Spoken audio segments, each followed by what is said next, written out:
అందరికీ నమస్కారం. Welcome back to our channel విజేత స్టడీ సర్కిల్. ఈరోజు మనం ఈ వీడియోలో ఆంధ్రప్రదేశ్ పెన్షనర్ల జూలై మిగిలిన వారి యొక్క పెన్షన్ సంబంధించి నుండి సమాచారం మన వీడియోలో చూద్దాం.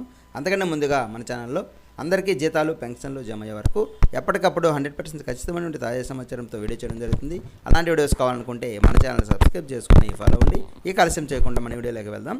దాదాపుగా 2వ తేదీ రాత్రికి దాదాపుగా ఒక 70 నుంచి 75% వరకు పెన్షన్లు అనేటివి జమ కావడం జరిగింది. 1వ తేదీ రాత్రికే జీతాలు అనేటివి దాదాపు 95% పైనే జమ కావడం జరిగింది. అయితే మొత్తం మీద 2వ తేదీ సాయంత్రానికి జీతాలు ఒక 95 నుంచి 100% వరకు జమ కావడం జరిగింది. పెన్షన్స్ ఏమో ఒక 70% వరకు దాదాపుగా జమ కావడం జరిగింది. మిగిలిన ఒక 25 నుంచి 30% వరకు అలాగే పెండింగ్లో ఉన్నాయి. 3వ తేదీ కూడా ఆ బిల్లుల్లో ఎటువంటి కదలిక లేదు. అలాగే 4వ తేదీ కూడా ఎటువంటి కదలిక లేదు. మొత్తం మీద మనకి ఈ 3వ తేదీ అలాగే ఒక్కటి కూడా కదలలేదు, ఎవరికి కూడా జమ కాలేదు. అలాగే 4వ తేదీ కూడా జమ అయ్యే అవకాశాలు కూడా లేవు. వెయిటింగ్ ఫర్ ఫండ్ క్లియరెన్స్లో ఉన్న బిల్లు అలాగే ఉన్నాయి. ఈక్యూబేర్కి వెళ్ళిన బిల్లు కూడా కొన్ని రివర్స్ వచ్చున్నాయి. అలాగే బ్యాచ్ నెంబర్స్ ఉద్యోగాలు అటని అలాగే ఉన్నాయి. ఈ విధంగా ఇట్లా ఒక రోజు 2 రోజులు ఈ విధంగా ఆగడం ఇంతకుముందు ఎప్పుడు కూడా ఇలా జరగలేదు.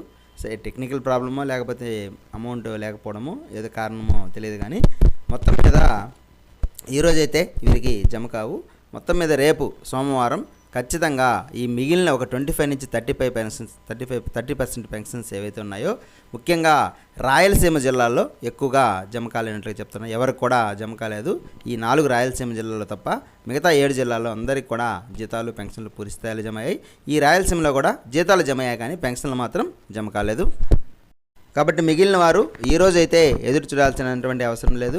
రేపైతే ఖచ్చితంగా రేపు ఉదయం బిల్లుల్లో కదలిక వచ్చి రేపు మధ్యాహ్నం లేదా రేపు సాయంత్రానికి పూర్తి స్థాయిలో అందరికీ పెన్షన్లు జమ అవుతాయి.